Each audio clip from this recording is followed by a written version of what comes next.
Hey everybody, Chandler Bolt here, and joining me today is Jeff Goins.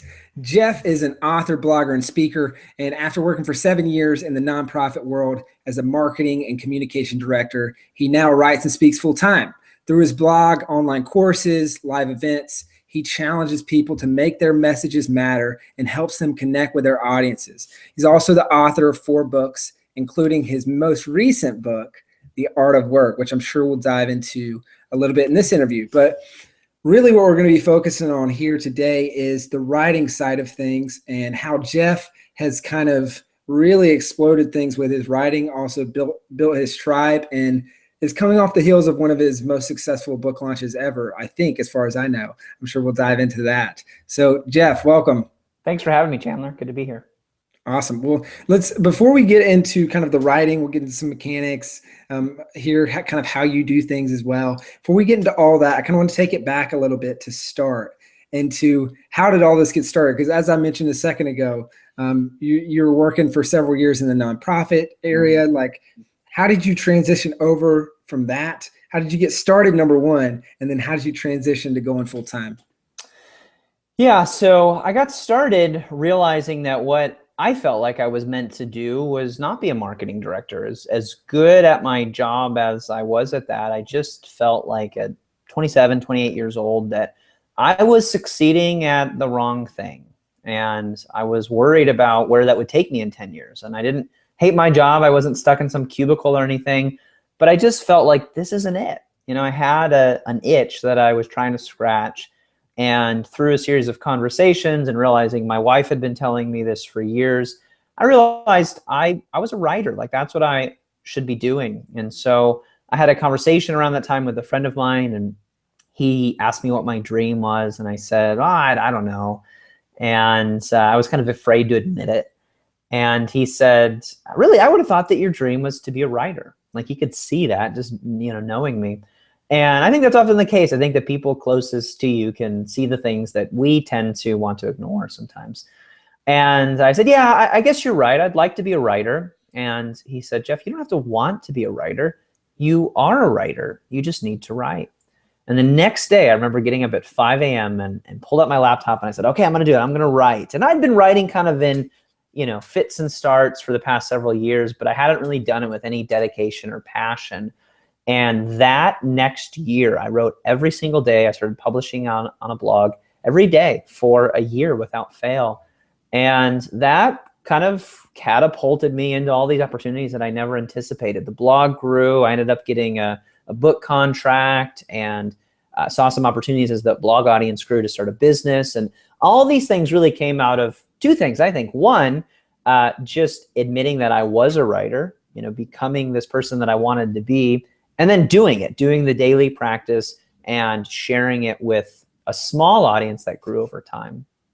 And what changed once he told you, hey, you're a writer, man. You need to be writing. What changed in your mind to where going for a year straight? Because that's a big difference from going fits and tantrums kind of in writing to full-fledged writing every day for a year. Yeah, I think it was, I thought of myself as a writer after that, and so what do writers do? Well, they write every day. And I didn't know much beyond that, but I thought, I don't have to be a good writer. I don't have to be an author. Like, I don't have to, be published, but I can be a writer. Like, a writer is just someone who writes. There was no official title that I was waiting to receive. Once I started thinking like that, when I started thinking really like a pro, I started to act like one. And so I think what changed for me is I thought, I can't keep playing this amateur game. I've got to commit and try this out with serious dedication for a while. And once I started writing, I thought, I'm gonna start a blog. I've done this before. I've started a blog, had some idea in the shower, rushed out and, bought the domain, and then nothing, happens, and I kind of flake out on it. And I was like, I'll do this for 2 years. Like, I'll commit to this for 2 years. And if I don't see any fruit, if I don't see anything happen, and my goal was, if I could get 250 subscribers in 2 years, it'll be worth it. And, tens of thousands and eventually hundreds of thousands of people later, it was far more successful than I ever could have imagined. But I started really small, and the goal wasn't some phenomenal success. The goal was, this is who I am, therefore this is what I need to do. And I think that activity follows identity. that before you can go do something that you want to go accomplish, some big goal, you have to change something about your mindset about who you really believe you are so that you can go do that thing. If you think of yourself as an amateur or like you're faking it till you make it or a wannabe, you're going to act like that. You're not going to bring your best work. And I think you need to do what Stephen Pressfield calls turning pro. And you do that first in your head. And then you start doing it on paper, on your laptop, in front of other people. So once you turned pro in your head and you said you started writing every day for a year, because now you're a professional writer, right? What were the first things that you wrote? So I was practicing in public. So, I mean, I started my blog, goinswriter.com, and you can go back to the very first post of, 800 posts now, I think. And you can find the first stupid thing I wrote and the second stupid thing I wrote and the third not so stupid thing I wrote and the fourth okay thing I wrote. And you see this, hopefully, you see this progression of quality over time. But it wasn't much. And in fact, I'm sort of known as a writer who coaches other writers and creatives. And I didn't start out with that goal. I just started out, I'm going to write and I'm going to share what I want to talk about. So I wrote about marketing because that's what I've been doing for years. I wrote about business and leadership and these kind of like personal development ideas that I had for years and years. And I'm the eldest of 4 kids. And so I've been telling people what to do for most of my life. Now I was finally going to do it in a way that hopefully somebody listened. And yeah, I mean, most of it was stories with some sort of lesson. And 4 years later now, that's basically what I'm doing today, just hopefully a little bit better. And now, how did you go from writing those blog posts to doing your first book? What did that look like? So in 2010, I had this idea about starting a blog, and I had this domain that I was basically using as a writing portfolio site. The end of 2010, I had this revelation that I was a writer and I needed to start writing. In 2011, I rebooted my blog, had a friend design a header for me for free, and I was like gonna get professional about branding and all of that stuff. And then I started writing on it in 2011. By the end of that year, I had a book contract, which wasn't much money. I didn't have some big, huge, book advance or anything, but somebody wanted to pay me to write a book. And I was like, this is awesome. And then in 2012, I ended up writing and publishing 2 books, one self-published, one traditionally published. The traditionally published book was supposed to come out in August of 2012, but in between when I signed the contract for that book in 2011 and then it coming out in 2012, we had a baby and our life changed. And one of the things that changed was that my wife wanted to stay home and raise our son, and we could not afford for her to do that. And so I tried to figure out how can I replace her income. And I heard everybody talking about ebooks, and this was like the gold rush of the internet in 2012. And I had this friend who had made like $40,000 off an ebook in 2 months. So I called her up and I was like, how do you do that? She told me how she did it. And so I wrote a book in like a month. This is before the traditionally published book came out. So I turned in my first book, Wrecked. And while that's being edited, I'm like, I got to make some money. And so I went and I wrote this ebook called You're a Writer, which is just about this experience that I'm telling you, how I became a writer, how I started a blog, how I overcame all these mental blocks. And then that book came out before the traditional book. And that book replaced my wife's income, ended up replacing my income. We launched a course connected with that. We ended up like doubling and then tripling our income all in that year. So that by the end of 2012, I was making plans to quit my job and my wife was staying home and we were moving in the direction of our dreams. It was crazy. Now, so you said you wrote the first book in a month, and then that was the traditionally published one? The first book took like 4 months. It was a longer book, and I wrote that. I signed the contract in August of 2011. I started writing that, and by January-ish, it was done being edited. And so March came around, and our son was due in June. I was like, all right, gotta make some money. And that's when I started the ebook, just really as a means of trying to make some side income. And that blew up in some big unexpected ways. And that plus the launch of the traditional book. I wouldn't recommend writing 2 books in a year, typically. Depends what you do, I guess. But it ended up working really well. And it was out of just this financial necessity. But the second book, You're a Writer, got the idea in March, started writing it in April, and it came out in May. And by the end of the year, we had made $50,000 off of the book and another $100,000 off of the course and other things that we had kind of created around the book. It was crazy. Wow. Nothing like having a kid to kick your butt in gear, huh? Yeah, I have said before that I would not be an entrepreneur if it weren't for my son, and that's absolutely right. Wow, what a great, I'm sure as he gets older as well, that'll sink in a little bit more, and that's such a great gift to be able to give to him, right? Yeah, except when he like wants a car or something, he's like, Dad, now really this money's my money because I made this happen.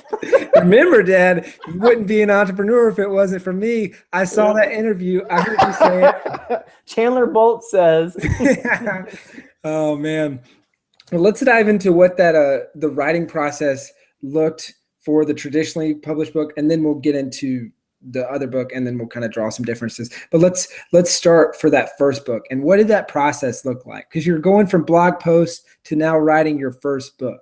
Yeah.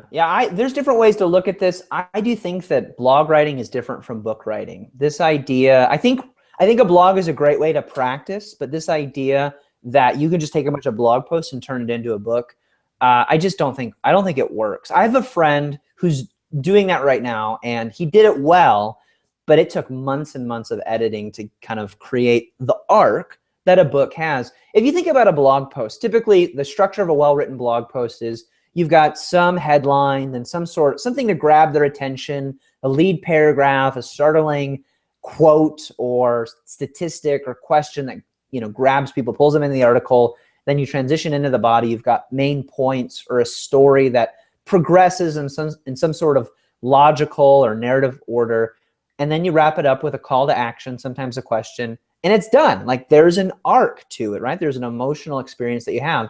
If you do that in a book, every 500 words or every 1,000 words, it's just up and down, up and down, up and down. A book has a much more gradual kind of projection, necessarily so. And I think that when you're writing a book, you got to think, okay, who am I, or what is the situation at the beginning of the book, and then what is it at the end of the book? And if you're writing a fiction book, you've got some problem, and then you work through that problem, and then you overcome that problem, and it either ends in success or failure, but there's resolution to the conflict. In nonfiction, it's the same sort of thing. You've got some problem that the reader has, that either you personally had or you've got some sort of expertise. You want to solve that problem. Then you're going to lead them through this process like you would in a blog post, but it's much more gradual that ultimately leads to hopefully success, overcoming this problem. And when you're writing a book, that's what you're thinking about. I think the main thing you need to be thinking about is not just what is this about. I think when somebody says, what's your book about? That's not what they're really asking. They're saying, why should I read this book? What's in it for me? And in a nonfiction book, in fiction is this way too, but it's a little bit different. In a nonfiction book, you're really wanting to solve a problem. Like, what is the problem that your book solves? It can be an implicit problem, like I'm going to help people have more confidence in themselves, something internal, or it can be an explicit or external problem, like I'm going to help you make more money. And it can be both of those, but there needs to be some central problem that you're going to help the reader attack, and then you're going to lead them through that progression. And then you just break that down into chapters. Like each chapter needs to be a part or a piece or a step of that problem. I have a friend who writes lots and lots of nonfiction books, and he says every chapter needs to answer another question. You've got one big question, like how do I make money online? And then you've got 10 little questions that each represent a different chapter. Okay, well, how do you make money online? Well, you start a blog, you start a website, and you build an email list, and then you find out what people want, and you create a product. Well, those are steps, right? Within each of those steps, there's questions. Well, I need a website. How do I build a website? I need an email list. How do I build an email list? How do I find out what people want? How do I sell it to them? How do I keep making money? So you can see, once you have some big central problem that you solve, some big question that you answer, it can elicit all of these other questions. And I don't know that I didn't know any of this going into writing my first book. You sort of have to learn it by doing it. But going in with some structure, I think is really, really useful. And once I'd done that once with the traditional book, I could do it a lot faster with the self-published book. So did you go in with any sort of structure on that first book? Yeah, I mean, working with a traditional publisher, I think is beneficial in that they sort of force you to adhere to their structure in some ways, and they give you a lot of leeway, more than I ever expected. But they told me two things that I thought was useful. First, typically when you get a book contract, you've got to submit a proposal. And a proposal is the book outline. It's what you want to say. You're going to say, here's what I want to say.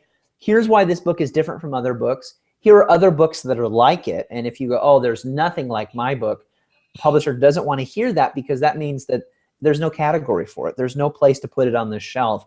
People want to say, your book is like so-and-so's, but it's different in this way, right? And if they can't put it in a category, it's irrelevant to them. So you want to write a book that has companions. You know, it has friends on the bookshelf. There are other books like it. But then you want to say something unique in that niche, in that genre. And then, you know, you talk about who will read it and then what you're actually going to say. In chapter 1, I'm going to say something like this. And a lot of it's just sort of making it up as you go, but it gives some structure for you to dive in.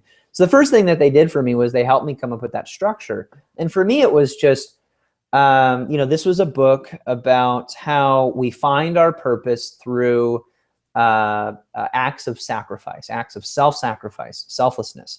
When you think of finding your purpose, you think of about me. And the book was counterintuitive in that it was, no, you need to not think about you, you need to think about other people. And that's where you discover a meaningful life. And then each chapter was just sort of a different step or part of that process. And I would just say, in this chapter, I'm going to talk about this part of it. And I had worked in the nonprofit sector for years, and, you know, really I felt like I had a sense of seeing people constantly sacrificing themselves for the good of other people. And I was learning some of the trends and themes, you know, from watching that. The other thing that I learned, and this is really helpful, once you have that structure, my editor said this to me. I said, where do I begin? He said, write what most excites you. What are you most excited about saying about this topic right now? Write that first. Don't wait till the end to do that. Like, don't start at the beginning of the book. If the thing that you're most excited about is chapter 4, start with chapter 4, start in the middle, and you'll kind of fill in the parts that you're less excited about. But start where the energy is. And I think that's a great idea. And I want to take just a step back here, because as you were talking about that, I was curious, because I realized we didn't even touch on this. How did you get the book deal in the first place? Like, right. What did that look like? Yeah, so what it looked like was I basically grew this blog. I was posting on this blog for 6 months. The audience was not growing that quickly. I had about 70 email subscribers on a list after 6 months of doing it, blogging daily. And I was like, this isn't going. I think by 2 years, I'll have my 250 people. But I wanted to see something happen faster. And I'd heard a ton about email lists and ebooks. And I was like, oh, no. Like, that doesn't work. And I was like, okay, I'll try it. I'll write an ebook and I'll release it. And I used an old blog post called Writers Don't Write to Get Read or something. And Writers Don't Write to Get Published. And it was about the writing for the love of writing, which is really what I'm about. And I think you can do that and still be practical. So I wrote this thing called the Writer's Manifesto, which was 900 words. It wasn't even an ebook. It was an article in PDF form. And I said, hey, if you join my email list, you will, you'll get this free book. And I shared it, on Twitter, on Facebook. I didn't have any huge networks, several hundred people following me on Twitter, several hundred friends on Facebook. But I went out to several people that I had started to connect with and intentionally reached out to some influencers that I had started to get to know. And one of those people was Michael Hyatt, whom I had befriended in the past year. And we live in the same town, and we got together for coffee a couple of times. He didn't know me really well, but I'd never asked him for anything. And I had gone out of my way to try to show him, hey, here's what I learned from you. And here's what your blog has meant to me and your message has meant to me. And not with any intent of asking him for anything, but just realizing this is how relationships start. They don't start with me asking you to do a bunch of favors for me. So, I had basically known him for 7 months, hadn't asked him for anything. So I sent him an email and I said, hey, I wrote this thing. What do you think about it? And he said, oh, I love this. This is great. I said, well, would you mind endorsing it? Just writing because it's 900 words. You read it in like 5 minutes. And, and he wrote a nice little write-up of it, endorsing it.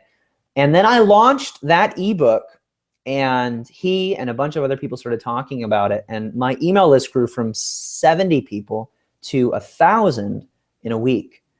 And then once I had that lead magnet, once I had that ebook in place, 1,000 became 2,000, and then 5,000, and then, I don't know, probably close to 10,000 people.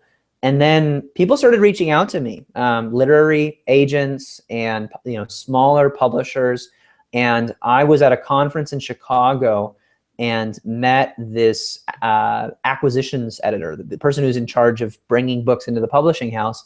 And we met and we talked. He goes, "I'd love to publish you." And I said, "I'd love to be published. So where do I sign?" And I had a friend who was an agent. I didn't have an agent at the time.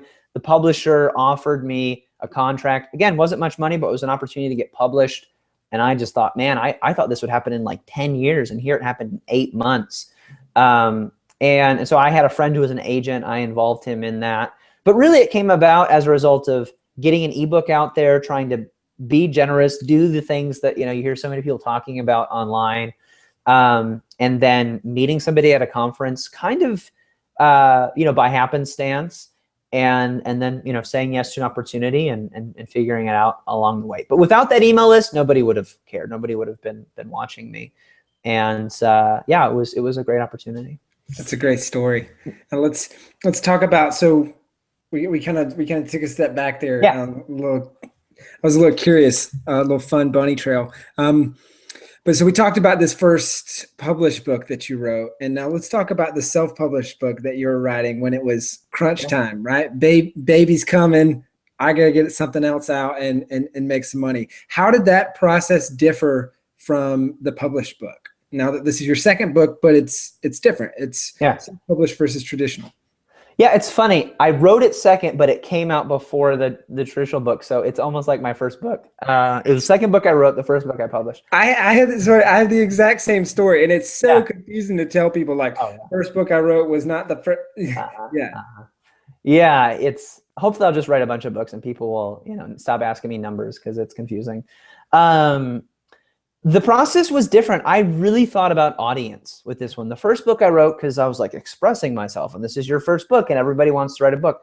I wrote this book, You Are a Writer, because I wanted to sell it.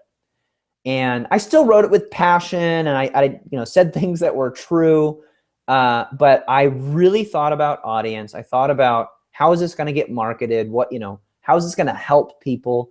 And how can I position this as a book that people will want to buy? And it was a book about writing, you know, so it's very different from sort of the, you know, self-help book that I had just written. And I every day I sat down to write. It was shorter too. It was 20,000 words versus my, you know, traditional book which was 40,000 words. Both short books, but, you know, significantly shorter. And it was all kind of practical. Hey, you want to be a writer? Call yourself a writer. Here's my story about how to do that. Hey, you want to get good? Start practicing. Here's my story about that. And here's other stories about that. And just every chapter were these short, practical steps in the process. And it was quick because it had to be. And it was very direct because I was trying to reach a specific audience and help them. And so sometimes I write books and I'm just sort of expressing an idea. There's still an argument. There's still a question or problem that I'm trying to solve.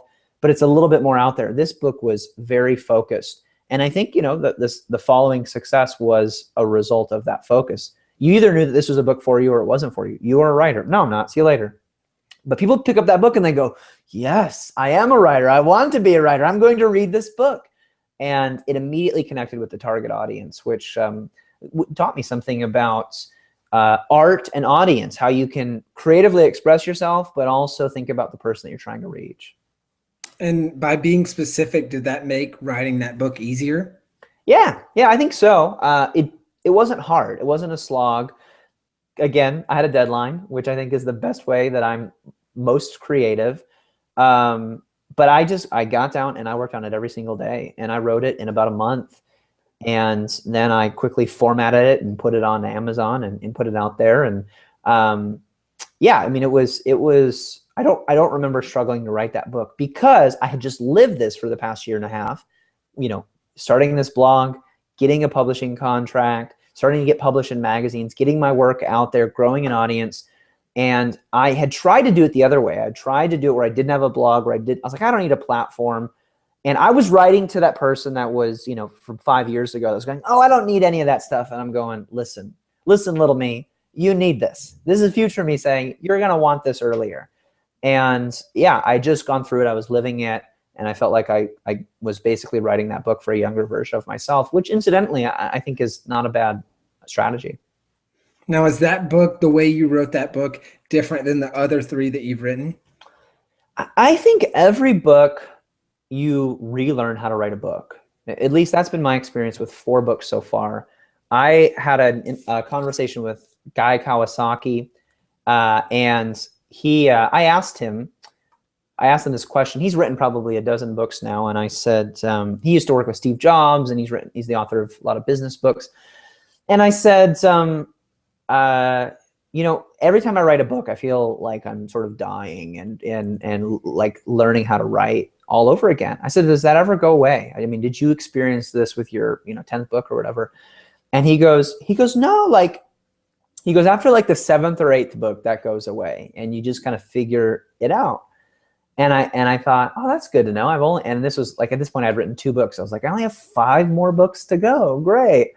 And yeah, so it was sort of humbling, but I'm still, all that to say, every book I've learned something different.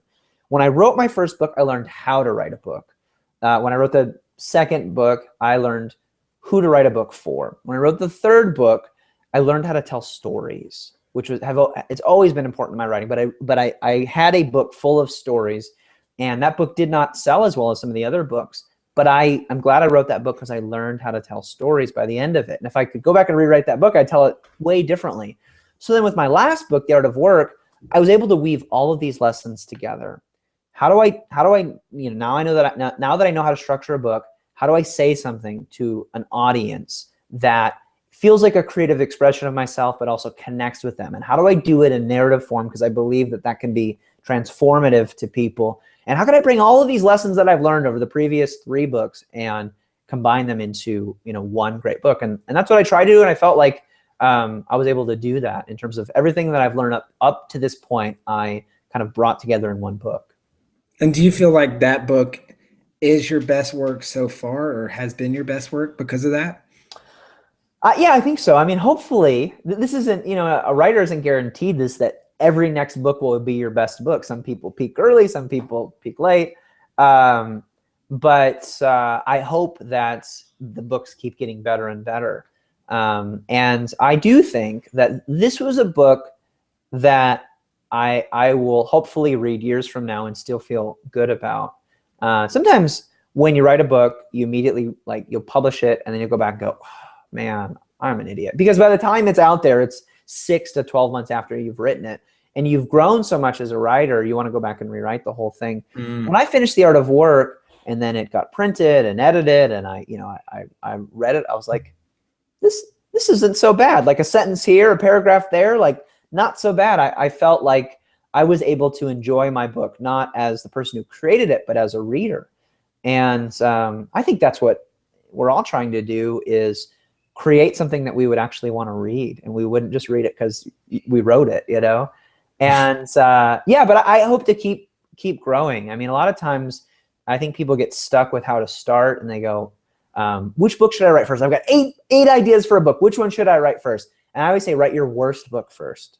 Like, take your worst idea and write that first. I mean, do what excites you, but don't try to write 3 books at once. Try to write 1 book, at a time and get it done, and go to the next one and write it as frequently as you can.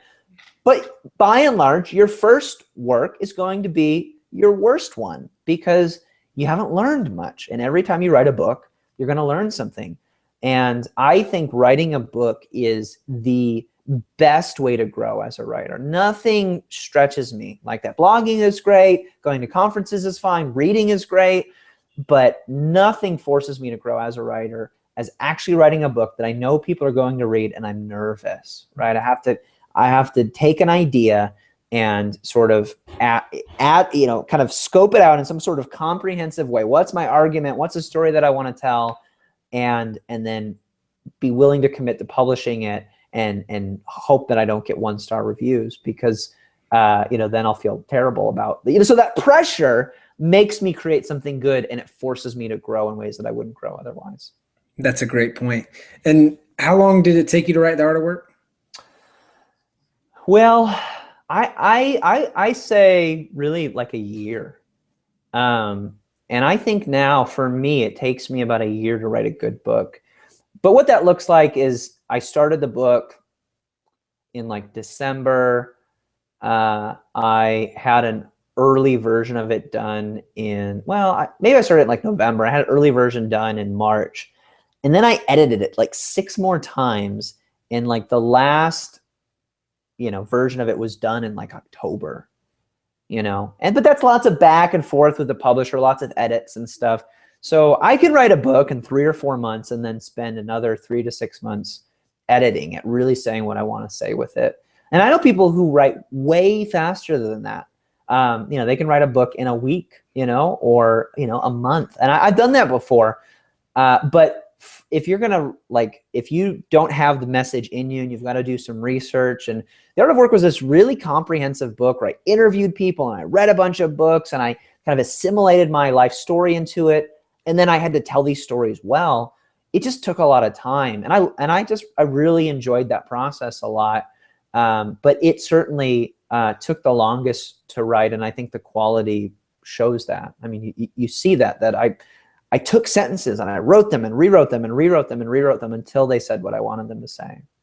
And you talked about writing on a deadline earlier and how that deadline drives you to do some of your best work. Did you have a deadline for Art of Working? Have you had a deadline for all of your books? Always had a deadline, either self-imposed or others imposed. And it's usually better when it's not self-imposed because you sort of give yourself an out. So however you can create that accountability for you, I think is really important. But I've always had a deadline. I've met every single deadline except for The Art of Work. I pushed it back just a few weeks because I felt so strongly that there was something that was in the book that it just wasn't right. And I basically went back and rewrote the book, reworking all of the different chapters to kind of have the feel and flow that I wanted it to have. I didn't know at the time that authors are notoriously bad about keeping their deadlines, and they'll miss them by 6 months. So missing a deadline by a few days or a few weeks made me really nervous. In general, I'm a big fan of honoring your commitments, hitting those deadlines, and trying to stick to the schedule as much as you can, because within those constraints, really good creative work will emerge. And what do you do to help hit those self-imposed deadlines? I think there are really practical things that you can do, like carve out time every day to write. Don't just say, I'm going to get to it. Like, have a blocked out schedule of time where you're going to be focused on this, where you're not checking email, you're not watching Twitter, you're not answering the phone. For me, that tends to be early in the morning, not always. When it's late at night, it's so easy for me to just go, I'm going to go to bed, I'm going to do it tomorrow. And then, and then you wake up late, or, in my case, my toddler doesn't sleep through the night for some reason. Then I'm sleeping in and, dragging the whole day and drinking lots of coffee and forgetting about my book.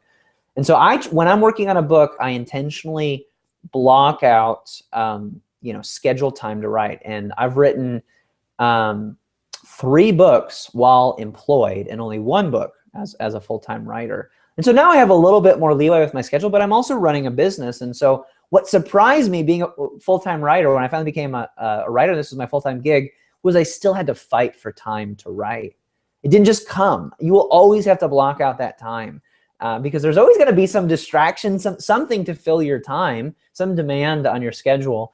And so for me, it means 2 things. One, it means setting the deadline, and then it means working backwards from that deadline and saying, how much time do I need to write every day, and how many words do I need to write every day to get to that deadline? I use Scrivener. I love that. If for no other reason, then you can say, this is when my manuscript is due, and it needs to be this long. It needs to be 50,000 words, and I've got 120 days. How much do I need to write every single day?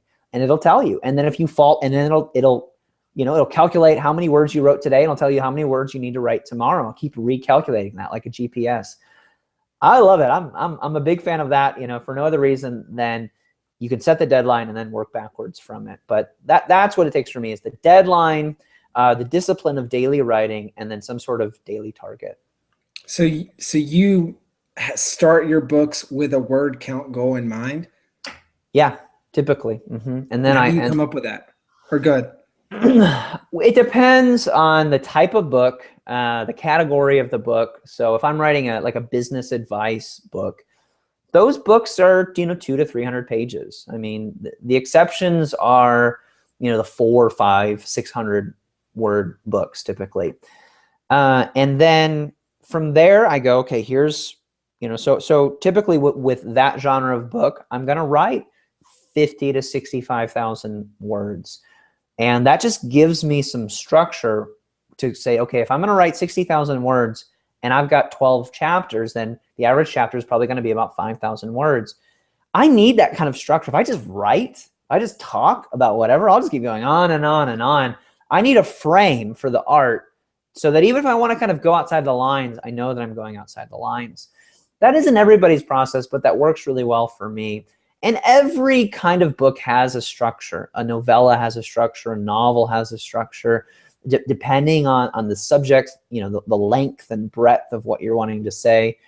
There's some idea of how long it's going to be. So typically I think, how many pages is it going to be? 300 words, I think, are on a page-ish. And then I just calculate it from there and I go, this is a target that as I approach this, I can continue to sort of mess with. So The Art of Work was going to be, I don't know, a 50,000 word book. And it ended up, and then when I was finished, it was like a 65,000 word book. And then I think I cut it back to like 55,000 words or something. So typically you set a goal, you probably overshoot it if you're like me, and then you edit it down to more or less what it needs to be. And then maybe add a little bit extra when you want to, say everything that you want to say. But I think the best way to do it is to find a book that, you want to write a book like something that's already out there. You're not copying, you're not mimicking, none of that stuff. But it's not going to be like it's not like there's no book like this ever before. There's some book like it. You can still do innovative work, building on what other people have done. Pull a book off the shelf that you like or that you want to write like and go, how many pages is this? And, multiply that by 300-ish. And that's your rough word count to at least get you started. Got it. And do you keep writing blog posts while you're working on a book? I do. And I think there's 3 ways to do this. I'm going to stop my blog and write my book for 6 months or whatever, and then go back to my blog. I think you lose a lot of momentum doing that. And then you're like, hey, I'm back, buy my book. And they're like, we haven't heard from you for 6 months. That doesn't always work on the promotional side. Then I've done the crazy thing where I write on the blog daily and then I'm writing in the book daily, and that feels crazy, as it should. And I think the happy medium is to write less on the blog, but to give your best work to your book, but to still keep writing on the blog. And if nothing else, you could say, here's an excerpt from my book that I've been writing, and here's what I'm learning, working on this book right now. I find that when I'm writing, the more work I'm doing, the more work I can do. The more stuff I can create. The more creative I am, the more creative I become, and I can just create more and more work. And the less creative I am, the less I'm creating, the less creative it makes me. And so it's not hard for me while I'm writing, 1,000 words a day for a book to, push out another 400 words for, a blog post talking about what I'm working on, because I've already got that momentum. The hardest part for me is to get started. But I do kind of step back from the blog a little bit, and when I can, I will write in batches. So I'll write, all the week's blog posts, on an afternoon, so that then I can spend the rest of the week focus on that book. So you'll have like a blog afternoon or a blog day, and then the rest of the week spent on your book? Yeah, when I'm planning it out well and not kind of scrambling to get it all organized. Yeah, and I'll write a few blog posts for the week, and then I'll do the daily writing in the book. And when you're not writing a book, what does that blog writing schedule look like versus the other demands that you have: speaking, coaching, running the course, all that stuff? I still try to batch stuff because I have more ideas than I know what to do with in a given day. And I try to carve out writing time. I write every day, but I don't write and publish on my blog anymore any day. I let ideas sort of sit and I sit on the ideas. I let them germinate for a while. But typically I'm publishing, something on the blog about 3 times a week. And I use what I call the 3 bucket system. The 3 buckets are ideas, drafts, and edits. ideas are, I'm walking around the neighborhood or whatever, and I go, oh, I got an idea. And I like write it down in Evernote on my phone. And then I'm constantly grabbing ideas, or wake up in the middle of the night or write the idea down. And then when it's time to write, usually in the morning, I'll sit down and I'll take one of those ideas out of the idea bucket, usually in Evernote, just an Evernote file. And then I'll draft it. I'll turn it into a 500-word piece that isn't polished. It's a rough draft. And then I'll kind of tuck that into a little drafts folder on my computer. And then in that drafts folder, I've got another draft, something that's kind of sat there that I've been thinking about, and I'll pull it out and I'll edit it and I'll finish it. And then I'll publish it, or I'll schedule it to publish, or I'll either send it to the blog, or, save it for a book that I'm writing. I'll, send it to a magazine or something for an article. I'll find a home for it. And that's how I write every day. Three different buckets. And if you fill each bucket, especially for coming up with content for a blog, you'll never run out of something to do. You can always sit down and you can edit a piece, you can draft something, you can kind of keep moving the system forward. And all you need to do that is you need to have 2 ideas in the bucket. So come up with 2 ideas right now, and then tomorrow you can pull one out, you can draft it, and then the next day you can go back, hopefully, and then put another idea in, and then you can take your draft and you can edit it, and then you can pull another idea out and draft it, and it just keeps going. When I started writing, the day that I wrote 2 blog posts in one day, and I created buffer for me, like where I had a little bit of room in between what I'd written and when I was going to publish something, that was like a magical day. It's like a weight being lifted, right? Yeah, all of a sudden there wasn't this pressure to come up with an idea, write it, edit it so that people actually want to read it, and then publish it all in the same day. I think that's not the way the writing process works. The writing process is different pieces. Most people think writing is all of this into one combined process. And I think it's those 3 different things: coming up with ideas, drafting them, and then editing them. I love that 3-step process, and I think people will really love that as well. Any other productivity tips or writing tips in that vein? Things that you use, things that are helpful? I don't think so. I'm not a productivity guy, but I see the need for it. Like when I'm not being productive, I'm not producing, and I like making things, but I don't like systems and rules and plans. But one of the things that I've learned is that as messy as I am, and as messy as the creative process is, that when my life is cluttered, when it's filled with lots of distractions, or my desk is literally a mess, there's a certain point at which I can't create in that. It becomes restrictive. And so as messy as I am, I think that clutter is the enemy of creativity, or it certainly can be in my case. And so as much as you can fight for a clean workspace to focus on the work that you have to do, even if it means running out of the house and going to a coffee shop, or finding some space where there's room to create, I think is important. And that's, every once in a while I'll go, oh my gosh, this is a mess. I've got to just stop and bring some order to this, because creativity is a chaotic experience, but it is the process of pulling order out of chaos. It's not just making more chaos. It's really bringing order to things. Story, there's structure, ideas, there's structure. I mean, writing is the process of saying, this is the way this works. Even the most beautiful prose, you're taking something out of nothing, and there's inherent order to it. In order to do that well, I think you have to try to have order around you as much as you can. And I say that with the caveat, a lot of days my desk is a mess, but I don't think that helps my creativity any. That's great. And Jeff, this has been great. And before we hop off, a couple things. One last thing I want to ask is, what would be your final parting tip for people thinking about writing that first book? I think the thing that you need to think about before you think about writing a book is, how can I start writing every day? I think the distinction between professionals and amateurs, and I make that distinction not as you get paid to do it and you don't get paid to do it, but a mindset.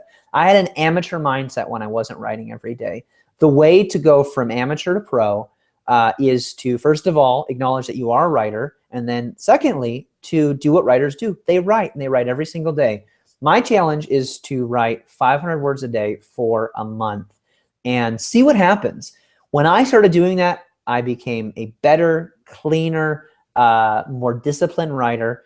And as I did that, I got more and more disciplined. I got more and more structured, and I'm not a structured guy, but it was like a muscle. And the more I worked it out, the stronger it became, and the more I was able to produce. And 500 words became 1,500 words. And, you know, there's days when I wrote 5,000 words, but it all starts with, you know, going into the gym and doing a few reps, going home, taking a shower, and then getting up tomorrow and then doing it again, doing it day after day after day. I can't remember who said it. Maybe it was John Acuff. He said that discipline begets discipline. I think that's absolutely true with writing.